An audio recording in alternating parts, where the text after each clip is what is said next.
दिल कुर्बान, इस पे जान भी कुर्बान है। तेरा पाकिस्तान है, ये मेरा पाकिस्तान है। तेरा पाकिस्तान है, ये मेरा पाकिस्तान है। इस पे दिल कुर्बान, इस पे जान भी कुर्बान है। वो इस पे दिल कुर्बान, इस पे जान भी। बिस्मिल्लाहिर्रहमानिर्रहीम। इय्याका नअबुदु व इय्याका नस्तईन।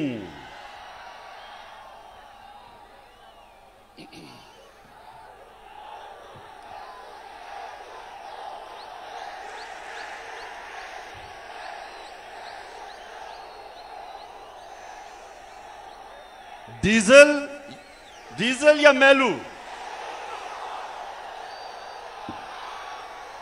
मेलू क्या है?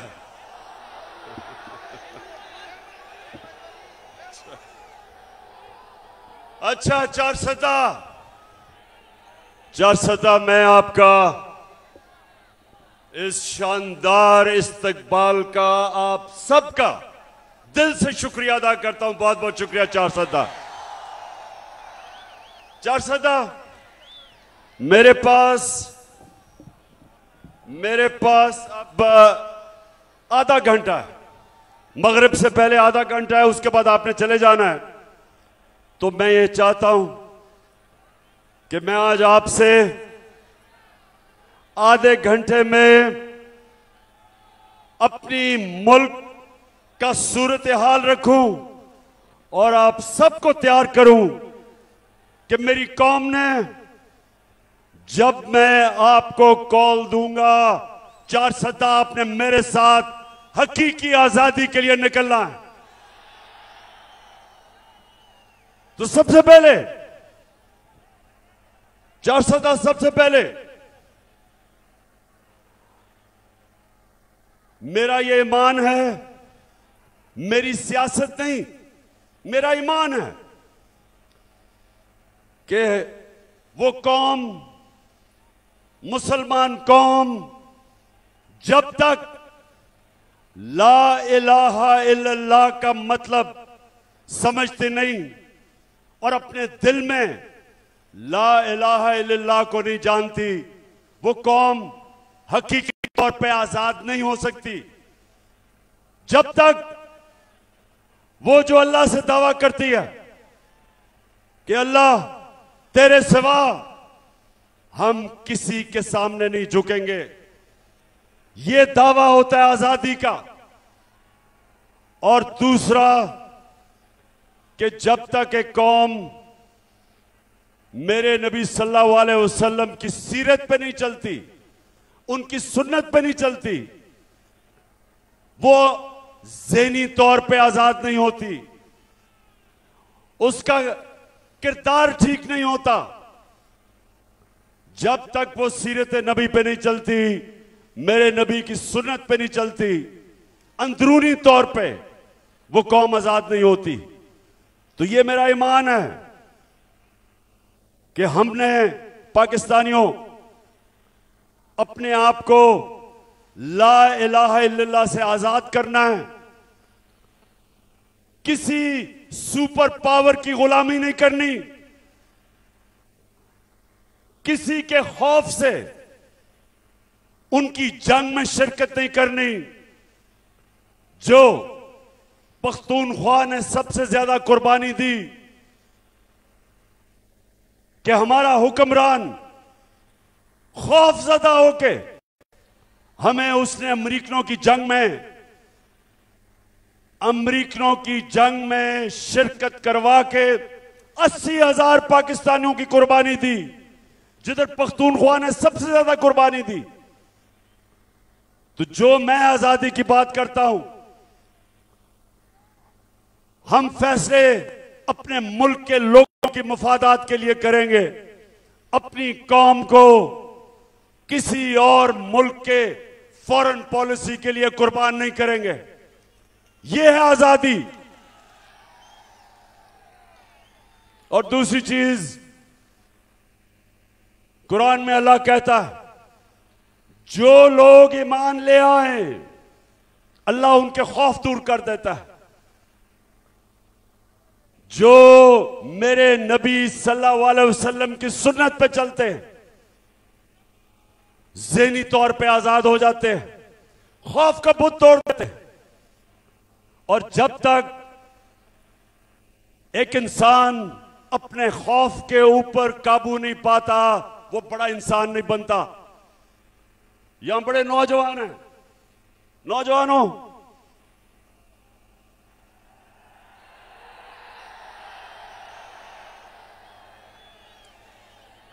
नौजवानों,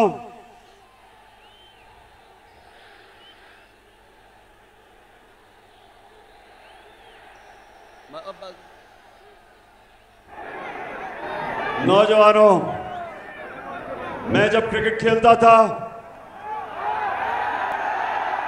जो आप खेलते होंगे, कभी ये याद रख लें, कभी कोई क्रिकेट की तारीख में बड़ा बैट्समैन नहीं बना जो तेज बॉलर से डरता था, और कभी कोई ऐसा बड़ा बॉलर नहीं आया जो मार खाने से डरता था बैट्समैन से, और कभी कोई बड़ा कप्तान नहीं आया जो हारने से डरता था। जो भी इंसान बड़ा इंसान बना है, अपने खौफ के ऊपर काबू पाता है।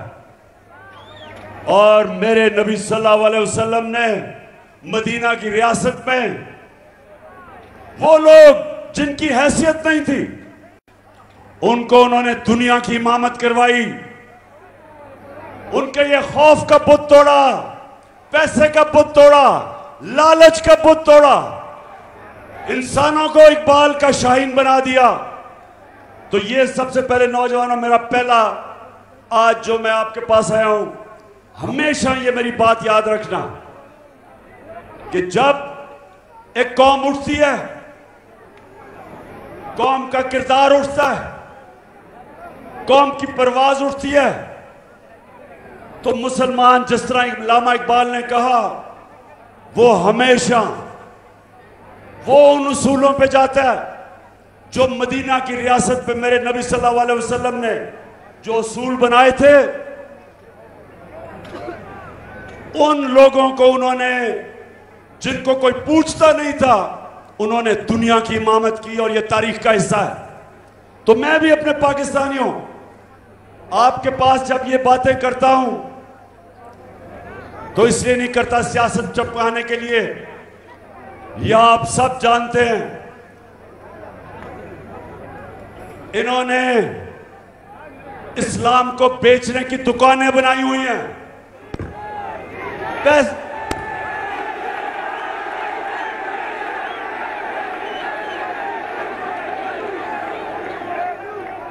फजलुर रहमान को पैसा दो, कोई भी फतवा डलवा लो।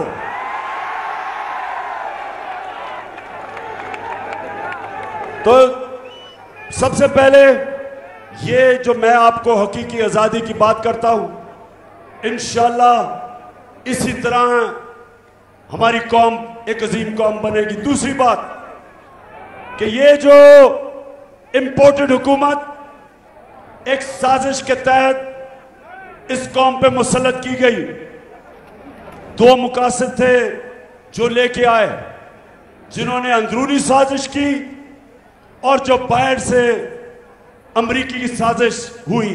दो मुकासद थे। वो ये चाहते थे अमरीका कि यहां ऐसे हुक्मरान आए जो जब उनको हुक्म करें तो उनको जूते पॉलिश करें।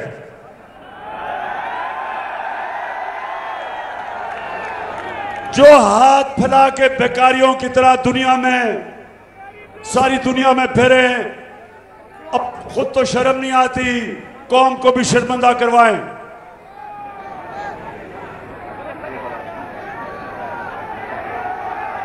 मैं जरा चार सदा ये जरा आप स्क्रीन के ऊपर ये जरा देखें कि क्या ऐसा लीडर आ सकता है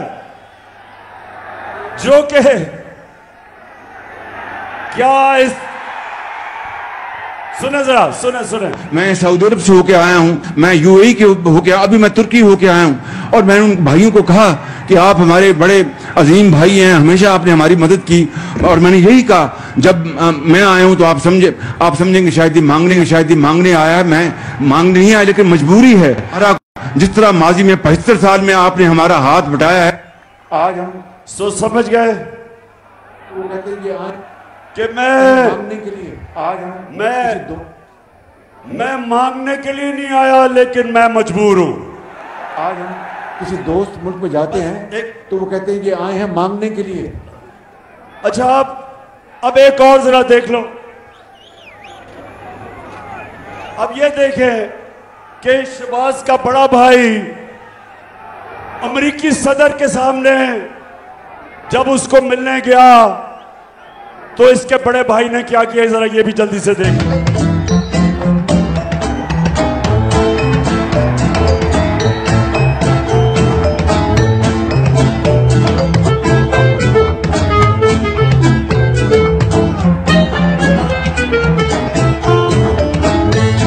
I thank you once again and look forward to welcoming you and Mr. Obama and Mrs. Obama in Pakistan. And Keema and Dal is with. 410 सुन दिया। अमेरिकी सदर के सामने इतना खौफजदा कि कहीं गलती ना हो जाए, कि जिस तरह बच्चा हेडमास्टर के पास बैठा हुआ है, गलती ना हो जाए, कि पढ़ के कह रहे हैं कि सदर साहब बहुत बहुत शुक्रिया आपका, पढ़ के कह रहा है। मैं ये आपको इसलिए कह रहा हूं कि ये अल्लाह ने हमारा जो मुल्क बनाया है, ला इलाहा इल्लल्लाह पे एक अजीम मुल्क बनाया था। इस तरह के लोगों ने आज इस कौम को दुनिया के सामने हमें शर्मिंदा करवाते।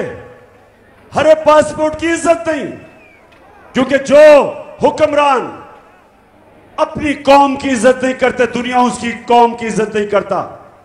तो मेरी पाकिस्तानी और 410 नौजवानों, इंशाअल्लाह हमने इसी पाकिस्तान को एक अजीम कौम बनाना है,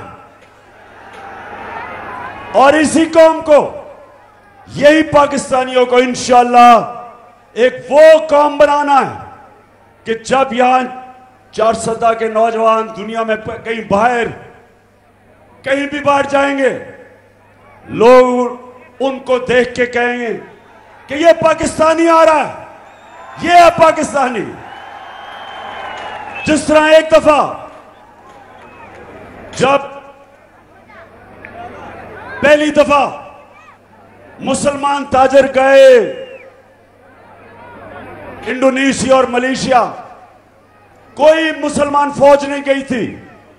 मुसलमान ताजरों के किरदार को देख के, वो सादिक और अमीन थे, उनके किरदार को देख के इंडोनेशिया और मलेशिया के लोग मुसलमान हुए। वो इंशाल्लाह एक दिन आएगा कि मेरा जब पाकिस्तानी दुनिया में जाएगा, लोग कहेंगे ये देखे, ये है मुसलमान, ये है उम्मत नबी सल्लल्लाहु अलैहि वसल्लम की।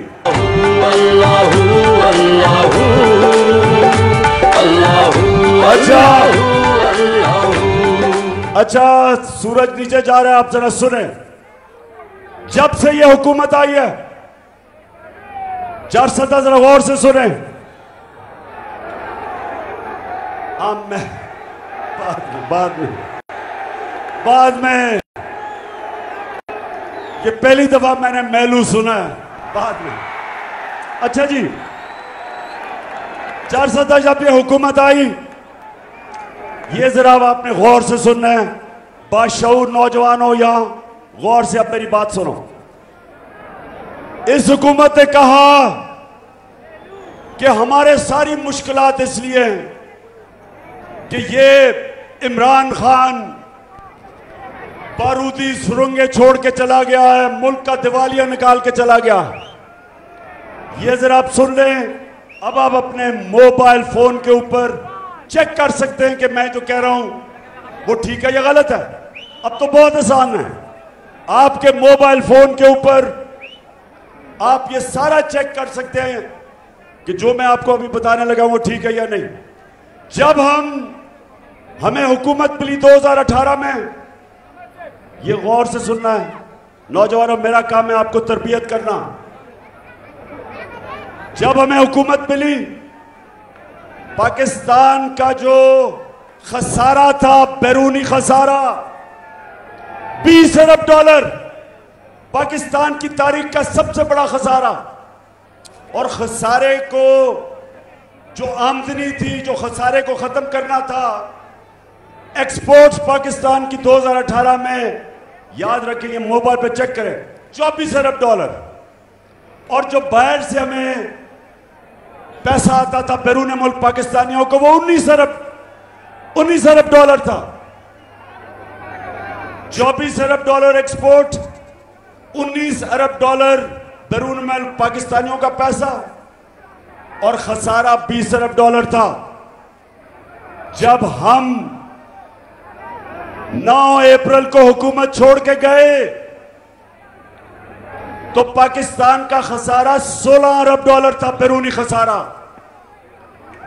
$16 अरब का खसारा, और आमदनी हमारी बैरून मुल्क पाकिस्तान की जो रेमिटेंसेस थी वो $19 अरब से गई $31 अरब, $12 अरब बढ़ गई।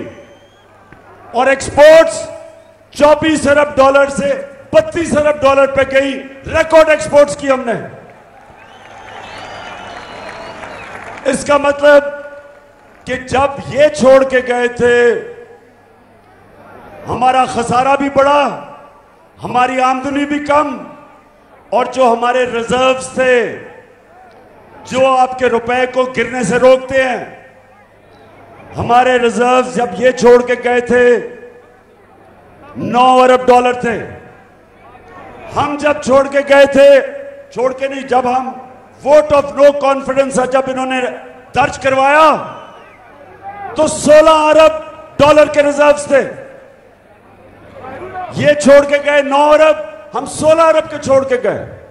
यानी कि हम बेहतर माइशत छोड़ के गए, उसके बावजूद कि 2 साल सारी दुनिया में कोरोना की वबा थी, सारी दुनिया में जिसने तबाही मचाई, उसके बावजूद हमारी रिकॉर्ड एक्सपोर्ट्स, हमारी रिकॉर्ड रेमिटेंस, सबसे ज्यादा पाकिस्तान तारीख का हमने टैक्स का पैसा इकट्ठा किया, 6100 अरब रुपया रिकॉर्ड टैक्स कलेक्शन।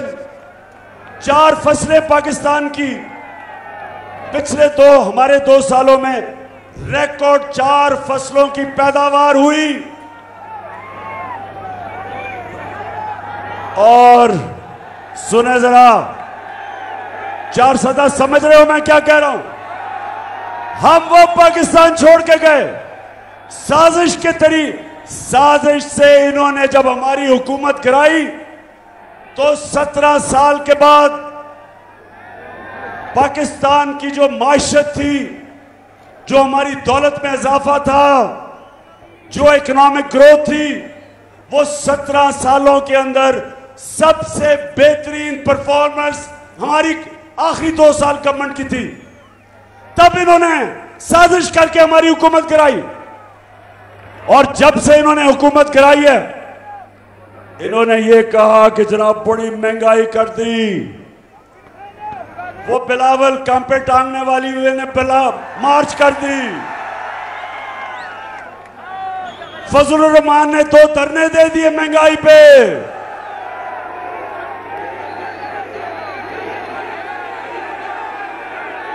हमने कोई FIR नहीं काटी, कोई कंटेनर नहीं रखे।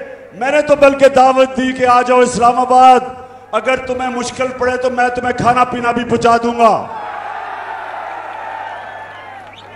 तो वो जब हमारी हुकूमत इन्होंने गिराई, 17 साल के बाद हमारी इकोनॉमी बेहतरीन ऊपर जा रही थी। और ये पहली हुकूमत जो गिराई, कोई करप्शन का केस ना इमरान खान के ऊपर ना वजीरों पे था।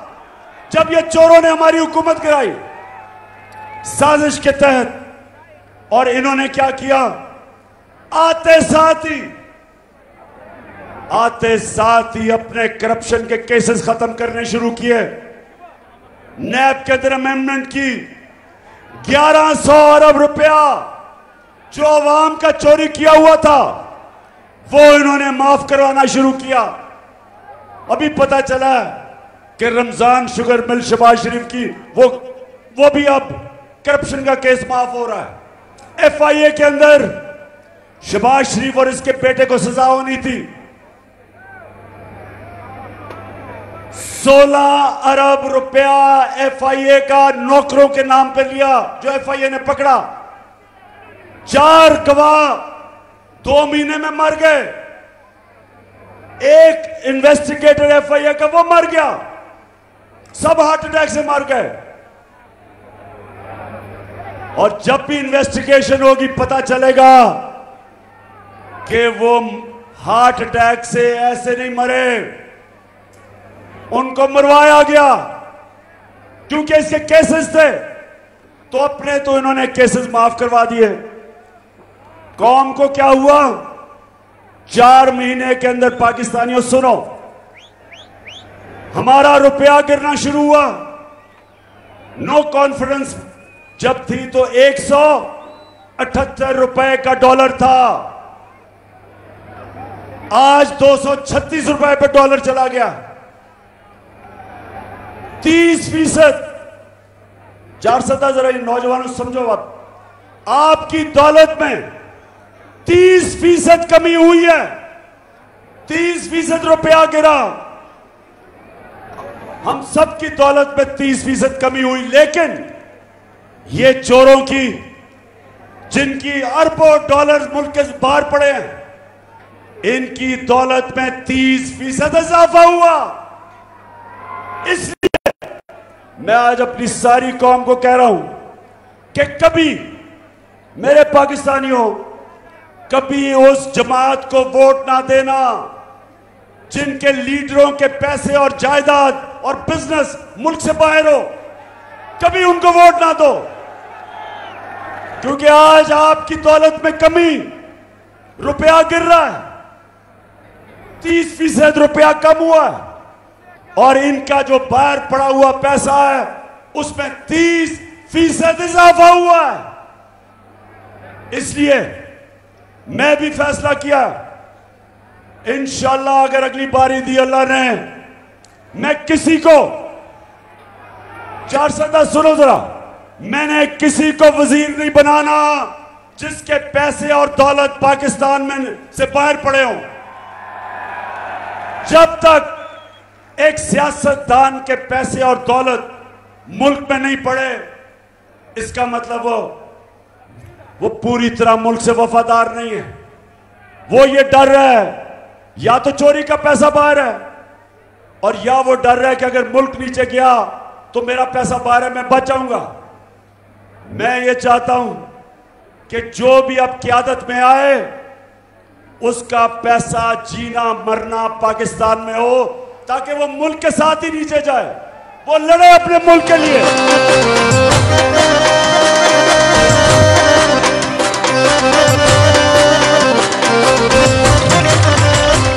चार सदा वक्त कम है, अब जरा सुने इन्होंने क्या किया जब से आए। हम जब सुने 400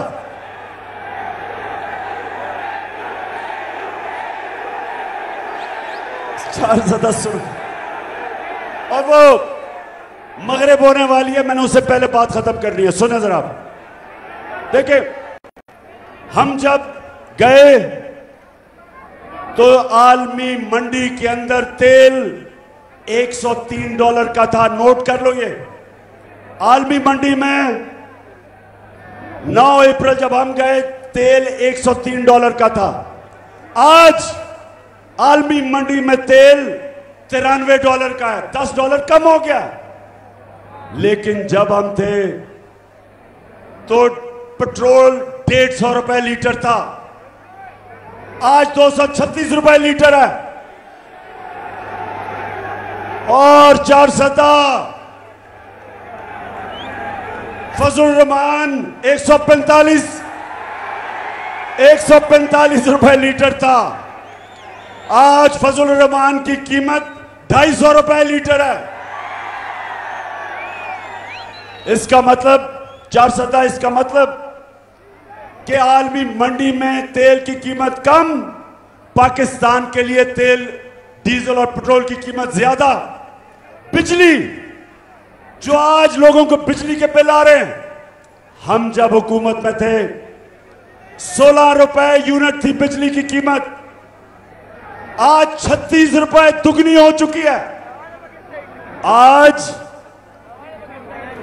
टैक्स मिला के 50 रुपए यूनिट से ऊपर चली गई है, 3 गुना ज्यादा बढ़ गई है। ये आए थे महंगाई के ऊपर, महंगाई के सारे रिकॉर्ड तोड़ दिए इन्होंने।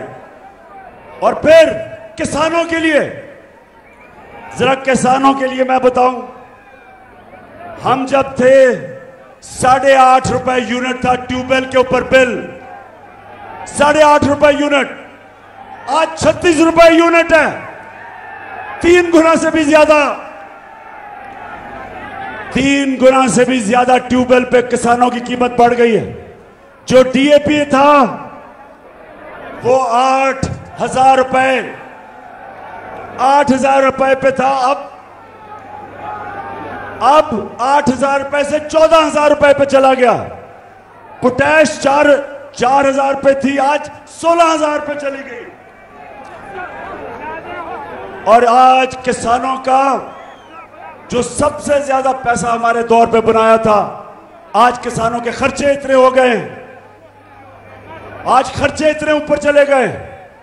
और ये जो किसान 21 तारीख को मुजाहरा कर रहे हैं, मैं आप सबकी पूरी हिमायत करता हूं, किसानों की पूरी हिमायत करता हूं। अच्छा, 400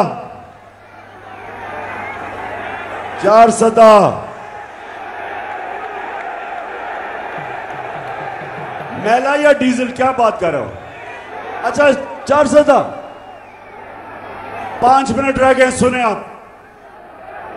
हमने अपने मुल्क में, गौर से जरा सुन लें, ये जो हुकूमत जिस तरफ जा रही है, IMF क्या कह रहा है, वर्ल्ड बैंक क्या कह रहा है, वो कह रहे हैं कि यह हुकूमत माइशत नहीं संभाल सकती। एक तरफ महंगाई इस्पान पे और दूसरी तरफ हमारी सनत, हमारी इंडस्ट्री नीचे जा रही है, इंडस्ट्री बंद हो रही है, बेरोजगारी बढ़ रही है, किसानों की वैसे मुश्किलात है। IMF और वर्ल्ड बैंक कह रहा है, मैं नहीं कह रहा, वो कह रहे हैं कि पाकिस्तान श्रीलंका की तरह जा रहा है या मुल्क में इंतशार होने वाला है। और इसलिए मैं आज पैगाम देना चाहता हूं इनको, इस इंपोर्टेड हुकूमत को, और जो भी इस इंपोर्टेड हुकूमत के पीछे खड़े हैं, सुन लें, पहले तो एक अच्छी भली हुकूमत जो 17 साल के बाद सबसे बेहतरीन परफॉर्मेंस दे रही थी, पहले तो साजिश के तहत उस हुकूमत को गिराया। जो जिम्मेदार हैं, ना ये कौम भूलेगी उनको और ना अल्लाह माफ करेगा। जो महंगाई में आज जो हमारी अवाम पिस रही है, आटा तकरीबन दुगना हो गया 5 महीने में। 50 किलो आटा जो होता था आज वो 100 रुपए से ऊपर कराची में चला गया। चावल दुगने हो गए हैं कीमत उनकी। जो आम आदमी के लिए सब्जियां 50% उनकी कीमत बढ़ गई। तो सारी कौम आज पूछ रही है, कौन है जिम्मेदार इसका? किसने इस कौम को गिराया? कौन नीचे लेके आया? किसने साजिश की? और मेरा पैगाम ये इंपोर्टेड हुकूमत को है कि आज अगर आप ये समझते हैं कि हरबे इस्तेमाल करेंगे, FIR काटेंगे, हमारे कारकुनों के खिलाफ FIR करेंगे, मीडिया का मुंह बंद करेंगे, चैनल्स के खिलाफ एक्शन लेंगे, अच्छे अच्छे सहाफियों के खिलाफ उनके ऊपर जुल्म करेंगे ताकि मुल्क छोड़ के चले जाएं। मेरा आज इंपोर्टेड हुकूमत और जो लोग आपकी हिमायत कर रहे हैं सबको पैगाम है, आप जो मर्जी कर लें, ये अब मैच आप नहीं जीत सकते। ये मैच अब हार चुके हैं। जितनी देर आप इलेक्शन नहीं करवाएंगे, मुल्क की माइशत और तेजी से नीचे जा रही है। दुनिया, बाहर की दुनिया आपको पैसे देने के लिए तैयार नहीं है। सिंध के अंदर जो सैलाब आया, उमूमन सारी दुनिया आज मदद करे सिंध की, लेकिन सिंध में आसिफ जरदारी जब ऊपर बैठा है, कोई पैसे देने के लिए तैयार नहीं है। आसिफ जरदारी को पैसे देने का मतलब कि बिल्ले को दूध की हिफाजत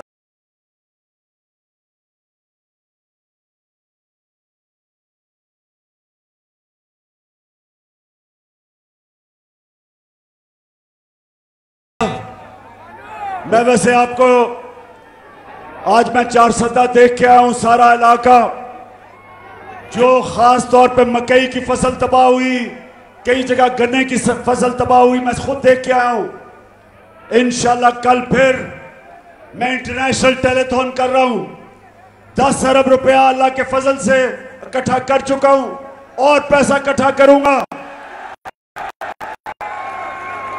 और इधर भी हम पैसा लगाएंगे और इंशाल्लाह सारे पाकिस्तान में जैसे जैसे पैसा आएगा मुतासरीन की मदद करेंगे।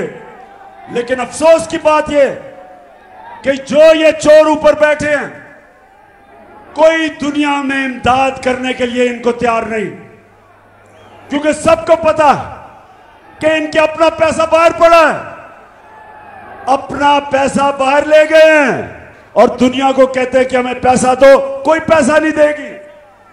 हम इंशाल्लाह अपनी कौम से पैसा इकट्ठा करेंगे।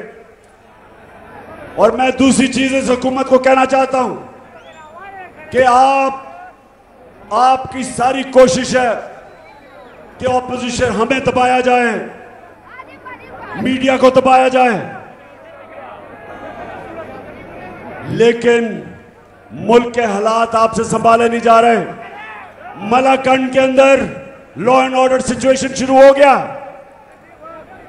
पख्तूनख्वा की पुलिस पूरी कोशिश कर रही है, लेकिन फेडरल गवर्नमेंट को अब सामने आना चाहिए और अपनी ड्यूटी पूरी करनी चाहिए, बजाय इसके कि सिर्फ कोशिश करें कि किसी तरह इमरान को दहशतगर्द बना दे या फलाना केस कर दे या जो भी केस कर दे। आपका काम है कि बड़ी यहां लोगों ने कुर्बानियां दी हैं, पख्तूनख्वा के लोगों ने बड़ी कुर्बानियां दी हैं, इसलिए आपकी जिम्मेदारी है कि लॉ एंड ऑर्डर सिचुएशन जो बिगड़ता जा रहा है, खास तौर पे हमारे कबायली इलाकों में और मलाकंड में, ये आपकी जिम्मेदारी है। और मैं आखिर में चारसदा, मैं आखिर में आपका दिल से शुक्रिया अदा करता हूं।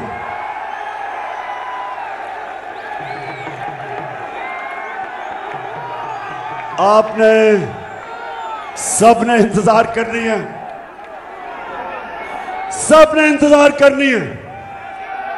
ज्यादा दूर नहीं वो वक्त जब मैं अपनी कौम को एक कॉल दूंगा, और वो कॉल होगी सिर्फ एक मकसद के लिए कि इस दलदल से जिसमें हमारा मुल्क डूबता जा रहा है, इन चोरों के हाथ जो हमारा मुल्क दलदल में डूबता जा रहा है, सिर्फ एक रास्ता है इससे निकलने का, साफ और शफाफ इलेक्शन करवाए जाए।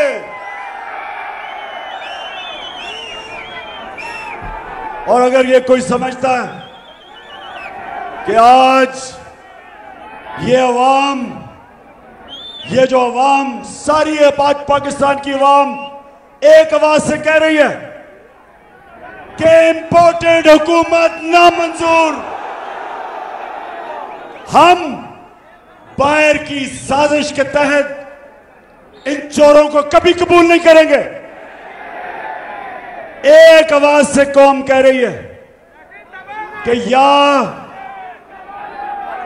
एक पुरअमन इनकलाब को आने दो वोट के जरिए, जो हम पुरअमन जलसे करते हैं। हम एक पैगाम दे रहे हैं इन सबको कि वोट के जरिए तब्दीली आने दो, नहीं तो ये मुझे खौफ है।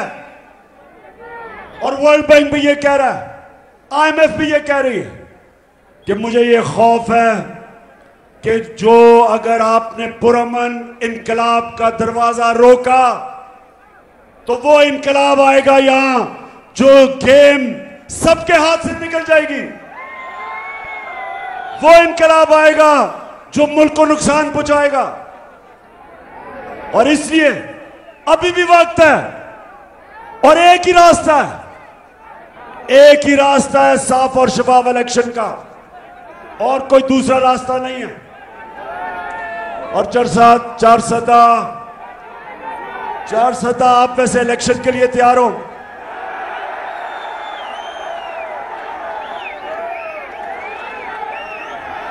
इंशाअल्लाह मैं फिर से 4 सदा, मैं जिस तरह आज आपने मेरा इस्तकबाल किया, जिस तरह आपने मुझे इज्जत दी, मैं हमेशा याद रखूंगा, आपको नहीं भूलूंगा।